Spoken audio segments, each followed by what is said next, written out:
Et bonjour à tous, une nouvelle vidéo sur Star Wars Galaxy of Heroes. Alors, je l'avais promis, je ferai une petite vidéo conquête. Alors malheureusement, avec les horaires décalés que j'ai, je peux pas j'ai pas pu faire le lancement de la conquête et les premiers feats parce que, alors l'avantage c'est pour moi, elle démarrait à 14 heures.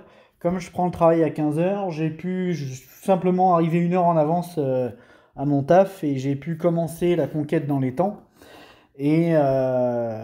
Donc du coup j'ai pas pris de retard. Par contre pour faire des enregistrements et tout ça, c'était pas possible.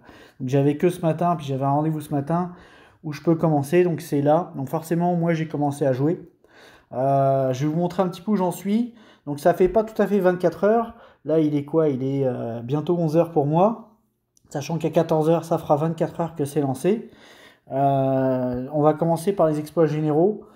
Donc j'ai avancé un petit peu. Alors ce qui est important de regarder, il y en a trois. Ce sont les combats avec l'Empire Sith, les combats avec l'Ancienne République, et il va falloir s'occuper très vite de Dark Nihilus et d'Arxion, parce que le problème qui se pose avec ce défi-là, c'est qu'il faut que les deux restent en vie pour que le feat soit validé. Ce qui rajoute de la difficulté, ce qui fait qu'on ne peut pas le faire sur n'importe quelle équipe, ce qui fait qu'on ne peut pas non plus se permettre de faire 10 combats d'affilée parce que sans endurance, bah, ils vont pas tenir le moindre choc. Ou alors faut trouver des équipes qui n'ont pas d'AOE, enfin bref, ça complique la chose. Après, il n'y en a que 20, donc si on en fait 2 par jour, ça pourrait être pendant 10 jours, on en fait un le matin, un le soir, et puis on est tranquille. Le truc, l'Empire Cité République Galactique, je vous conseille d'en faire au moins 4 par jour, c'est-à-dire un le matin, un le midi et 2 le soir avant de vous coucher pour régénérer leur endurance le lendemain. Ça va être très important. Là, moi, il faut que je fasse. Là, il me manque de l'énergie, puis comment ça s'appelle, le FIT Ancienne République.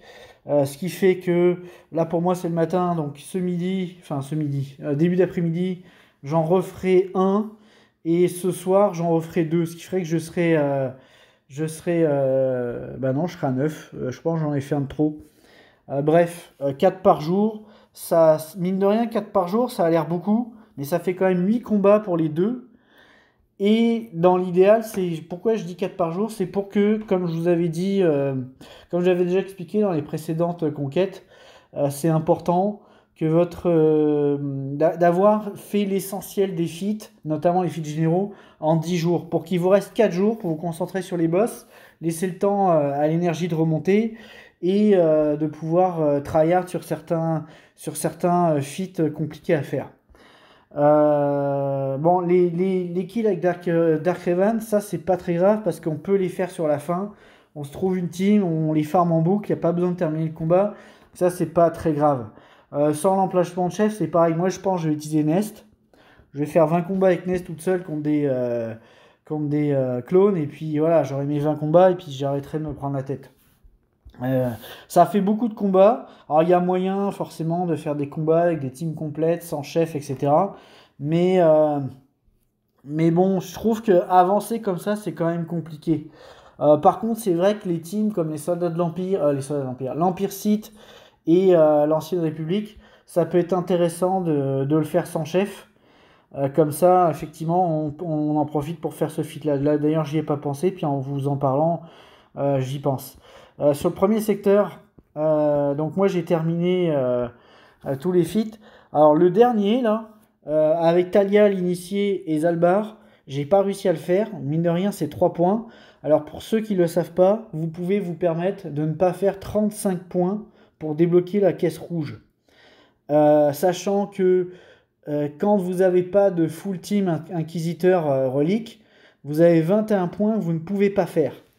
Sachant que les points avec les inquisiteurs représentent 39 points. Donc il y a un moment donné, il va falloir quand même en faire certains avec les inquisiteurs. Alors, il y en a qui sont faisables, c'est notamment les kills avec les inquisiteurs, parce que vous pouvez trouver des moyens pour affaiblir des toons et les terminer avec des inquisiteurs. Et il y a la purge aussi qui vous permettra de faire des points. Donc quand je retire, c'est ceux qui sont faisables même avec des toons G7 et 3 étoiles. Vous avez 21 points que vous ne pouvez pas faire. Donc dedans, ça laisse quand même 14 points. Alors dans les 21 points, j'ai oublié de compter les 2 points du Starkiller qui n'est pas faisable sur le secteur 2. Donc en réalité, c'est 19 points avec les Inquisiteurs. Donc là, ça fait quand même, donc je recommence, ça fait 10, j'ai dit quoi, 21, 9, ça fait 13, 9, ouais, ça fait 13 points de jeu que vous avez pour réussir la caisse rouge, ce qui est peu.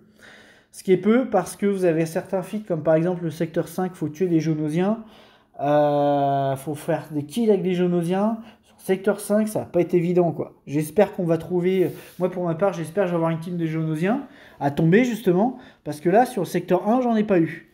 J'en ai pas eu. Alors, heureusement, c'est le secteur 1. Dans les feats, il faut que je fasse des kills avec l'Ancienne République. Mais étant donné que je fais mes défis Ancienne République, les 40 combats Ancienne République, je le fais sur les secteurs 1, puis ça me fait des kills avec l'Ancienne République. Donc c'est pas très grave que j'ai pas mes Geonosiens, quoi. Le malus de pouvoir, je le ferai avec Yoda. Ça, c'est pareil. Ça peut être fait dans les 4 derniers jours. Parce que vous faites un match avec Yoda, vous lui donnez sans arrêt de la jauge de tour. Vous faites 10, 15, 20 malus de pouvoir par combat. Puis en 2 combats, c'est terminé, quoi. 2-3 combats et peut-être 4 combats si vous avez pas de chance, c'est terminé, quoi. Pour le dernier boss, j'ai vu une vidéo de quelqu'un qui tombait avec Dash Rendar. Alors la plupart des joueurs qui me regardent, ils n'ont pas forcément des comptes à 8 millions avec Dash Rendar. Moi j'ai failli réussir quand même ce match, donc il faudra que je retente. J'ai mis SLKR, j'ai mis les 3 qui demandent, et le dernier j'ai mis la vieille Daka. Le truc c'est qu'à un moment donné j'ai failli réussir, sauf que je sais pas pourquoi le boss il s'est remis full santé, bref il est pas mort, il m'a fait une AOE, il m'a retué Zalbar. Le problème c'est surtout Zalbar, le mien chez moi il est G8 ou G9 je crois, et il tient pas. Alors peut-être faudrait que je le monte un petit peu, je verrai à la fin si jamais il me manque 3 points là, j'essaierai de le passer G12 en speed, parce que si c'est à 3 points après que je rase la caisse rouge, ça serait dommage. Bref. Mais en tout cas, avec l'avantage, c'est alors moi, ma vieille Daka, les Relic 5, c'est qu'elle va tenir le choc, elle va pouvoir raise tout le monde. Vous avez 35% de chance de raise quelqu'un qui est passeur de la nuit. C'est pour ça qu'il y a un petit peu de RNG. J'ai retenté peut-être une dizaine de fois sans succès. Et il y a une fois, j'étais sur le bord de réussir. Donc si quelqu'un a trouvé une astuce pour le faire, allez-y. L'autre astuce que j'ai vue en vidéo chez quelqu'un, c'est vous mettez donc Dash Rendar lead, les 3 qui demandent, et le dernier vous mettez Han Solo. Logiquement, avec le stun, etc., le DPS, vous êtes censé tomber le boss assez vite, et après vous vous occupez de ces 2 acolytes, quoi. Mais encore une fois, ça s'adresse à quelqu'un qui a un Zalbar qui va tenir le choc, et puis l'initié peut rester G8, hein, la vidéo que j'ai vue, l'initié était G8. Donc l'autre conseil, c'est essayer d'avancer avec... je retourne sur le secteur 1. Essayez vraiment d'avancer en 3 sur 3. C'est surtout ça. Limite, moi ce que j'ai fait là, c'est qu'il y a des combats. Si je vois que je clean pas le 3 sur 3, je l'abandonne et je le recommence. Parce que c'est de la perte d'énergie. Parce que l'endurance des personnages, c'est plus compliqué à gérer que le refresh d'énergie pour faire les combats. Là... sur le secteur 2, je le trouve quand même plus simple, parce que éliminer 50 ennemis avec des unités droïdes, quand vous avez Grievous, là, c'est juste fantastique, quoi. Parce qu'avec les gains de jauge de tour, les verrouillages que vous mettez, le fait que la team joue pas en face, même avec les disques que vous prenez, vous faites un carnage, quoi. Les batailles du côté lumineux, ça c'est pareil, c'est pas très compliqué. Puis les malus d'esquive, vous avez plusieurs persos qui en fait un, mais si vous voulez vraiment focus dessus, vous avez Zamwessel qui a une compétence qui met des malus d'esquive. Ça peut vous permettre, si vous arrivez à la faire jouer 2 ou 3 fois dans le tour, là vous en mettez 15, vous arrivez à en mettre 15 à chaque fois, puis en 3-4 combats c'est fait aussi, quoi. Le deuxième boss, alors d'ailleurs comme le premier boss du secteur 1, pour réussir sans utilisateur de force, moi je l'ai fait Grievous, ça passe bien. Grievous avec Wat Tambor, mettez la tech tank sur le tank, au bout d'un moment il va mourir, puis dès qu'il meurt, vous gagnez votre tour bonus avec Grievous, et vous commencez à coller les verrouillages. Watt de toute façon va raise ceux qui sont morts, et puis vous commencez le train de TM, et ça se passe très bien avec Grievous, quoi. Donc là, ce défi-là, la Starkiller, il faisait partie des 21 points que je peux pas faire. Et puis là, donc moi, je vais attendre, parce que là, mon endurance de personnage est quand même bien redescendue. Je pense que vers 14 heures, c'est-à-dire dans quoi, 11, 12, 13, dans 3 heures, mon énergie de personnage aura remonté un petit peu. Je vais essayer d'arriver à peu près ici. Et puis ce soir, je terminerai le secteur 2 sans problème, quoi. Ce qui fait que... Alors pourquoi est-ce que je parle de ça? Parce que c'est bien, après 24 heures de jeu, d'avoir au moins terminé le secteur 1 et commencé le secteur 2. Le deuxième jour, vous devez avoir terminé le secteur 2. Donc c'est par tranche de 24 heures. Il faut absolument que par tranche, les 48 premières heures, en fait, parce qu'on va plus les répartir comme ça, c'est bien d'arriver à la fin du secteur 2 minimum, quoi. Et le 7e jour, il faudrait avoir terminé le secteur 5. C'est à peu près l'idée que vous devez vous faire de la progression. Là, c'est un peu plus complexe. Alors pour ceux qui n'ont jamais fait la conquête sérieusement, là, je pense à certains en particulier, dites-vous que cette conquête est la plus difficile qu'ils aient mis en place. Pourquoi c'est la plus difficile? Déjà parce qu'il y a beaucoup de feats qui sont compliqués, parce que c'est avec des toons que la plupart des gens n'ont pas monté. Il y a des feats de boss, il demande des fois des persos qu'on a tous G8. Franchement, les 50 kills avec les Géonosiens sur le secteur 5, ils exagèrent, quoi. Et en plus de ça, les exploits, enfin les feats de généraux, là, c'est ça que je cherchais. C'est pas qu'ils sont compliqués, mais c'est parce que les équipes qui demandent sont des équipes spécifiques qui nécessitent de faire des combats spécifiques avec ces équipes. Vous devez gérer votre endurance, donc vous ne devez pas perdre de temps avec ces feats-là. Moi, la précédente conquête, je faisais mes 5 secteurs en 7 jours, puis après, il me restait encore 7 jours pour faire juste ce qu'il me restait à faire de feats généraux, c'est-à-dire une dizaine de combats lumineux, une dizaine de combats d'obscurs, 2-3 trucs par-ci par-là, et après, je finissais les boss, quoi.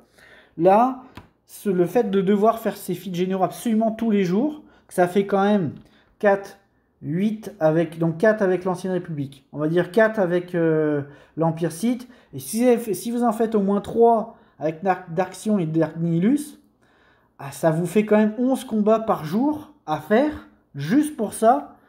Et en attendant, vous n'avez même pas progressé, quoi. Donc c'est pour pouvoir la réussir, il n'y a pas de secret là. Il faut faire vraiment beaucoup de refresh. Donc moi très honnêtement, j'ai décidé pour cette conquête-là de me donner à fond. Et donc, je fais 3 refresh à 50 et 3 refresh à 100 par jour. Si jamais je vois que je suis trop de bonheur sur la deuxième conquête, j'en ferai moins, quoi. Mais je veux avoir le temps en fin de conquête. J'aime bien avoir... Si je termine 4 jours avant, c'est pas grave. Au moins, j'ai la paix et puis je sais que je suis serein. J'ai pas envie de terminer sur le fil du rasoir. Donc j'ai investi beaucoup. Tous mes cristaux ont passé dedans sur cette période. Mais c'est ça. S'il y en a qui ont trouvé, jamais en commentaire, parce que ça m'intéresserait vraiment. S'il y a quelqu'un qui a trouvé en commentaire comment passer le dernier boss, à part l'idée que moi j'ai avec la vieille Daka, en sachant que je pense que c'est vraiment possible avec la vieille Daka, avec le reste. Ou alors, en fait, non, pour l'instant, j'ai pas d'idée, quoi. J'ai pas d'idée pour que ça reste en vie, parce que le problème, c'est qu'il fait une AOE qui est dévastatrice, et ça tue instantanément l'initié, quoi. Donc c'est compliqué. J'avais pensé mettre le zombie, mais ça tient pas. Parce qu'en fait, le problème, c'est que c'est mon Zalbar qui tient pas non plus. Donc je sais pas. Franchement, j'ai pas d'idée. Peut-être une sorte d'agneau complet, mais je suis pas sûr que ça tienne non plus. Bref, si quelqu'un a trouvé une solution, allez-y. Qu'est-ce que je pourrais vous dire d'autre? Je réfléchis 2 secondes. Allez, j'ai oublié un point. J'ai oublié un point important. Les chemins hard, là, ce sont ceux qui sont dorés, là, pour ceux qui ne savent pas. Ce qui est très important dans les pillards comme ça, là, vous avez un disque qui est primordial si vous voulez réussir votre conquête. C'est ceci, c'est le disque de frénésie initiale. Ce disque-là va vous permettre de réussir beaucoup de boss que normalement vous ne réussirez pas à passer, ou de feats que vous n'auriez pas réussi à passer grâce à ça. Parce que quand vous avez un personnage qui utilise une spéciale, ça donne 100% de jauge de tour à tous ceux qui ont la frénésie. Ça permet d'avoir une mécanique, d'avoir 5 personnages qui vont jouer chacun 2 fois avant que la team en face joue. Alors je parle dans le sens où vous avez une gel qui va être plus rapide que les teams en face, ou alors si c'est pas le cas, vous pouvez mettre Watt Tambor parce que lui il a un tour bonus et ça vous permet d'activer cette mécanique là. Donc c'est très important de le faire. Après je vais vous montrer les disques que j'ai. Alors pour l'instant j'étais assez chanceux parce que j'ai eu la bonne combinaison de disques, c'est-à-dire l'émission caustique, l'épuisement thermique, l'accélérateur volatile. Il me manque juste l'agonie amplifiée et j'ai les bons disques. Donc ces disques-là vous permettent de mettre un maximum de dots et un maximum de détonateurs et de malus, etc. Ce qui fait qu'il meurt tout seul, quoi. Donc c'est beaucoup plus simple à faire. Qu'est-ce que j'ai oublié de dire? Les consommables, vous les gardez. Vous les garderez justement pour faire vos feats, généraux. Qu'est-ce que je peux vous dire d'autre? Bon, pour l'instant, il n'y a rien qui me vient. Je vais juste vous montrer. Je vais faire mon combat d'Ancienne République devant vous, là, pour vous montrer un petit peu cette combinaison de 10, sachant qu'il n'y a pas l'agonie amplifiée. L'agonie amplifiée, c'est ce qui permet justement d'avoir la pleine puissance de cette combinaison de disques. Donc, ne vous gênez pas pour faire cette combinaison. Je pense que c'est la meilleure. Non. Il me manque un personnage, on va mettre lui. Le problème du camp de roue, c'est que j'utilise avec l'Ancienne République et j'utilise aussi avec Maul. Donc c'est ça qui est un peu embêtant, il va falloir que j'en profite pour le régénérer un peu, quoi. Je pense que je vais viser elle d'abord.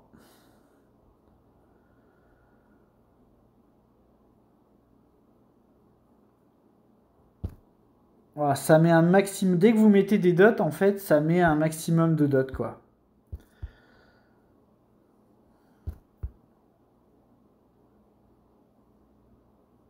Alors, quand de rousse, il cogne, hein.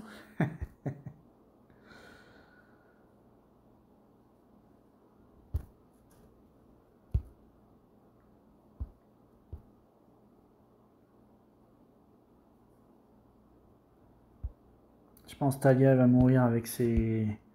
Elle va mourir avec ses bombes et ses dots. Voilà, c'est ce que je pensais. Et puis, normalement, les deux derniers devraient... Voilà. Ça fait un petit peu de kill avec de l'Ancienne République. On monte le fit.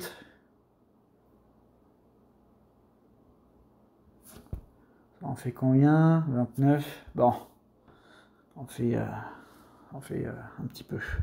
Donc sur ce, j'espère que cette petite vidéo courte aura pu vous aider un petit peu dans votre organisation.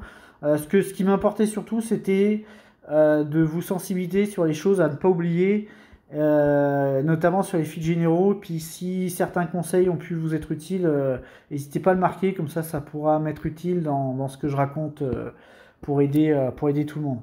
Sur ce, bonne conquête à tous et je vous dis à bientôt.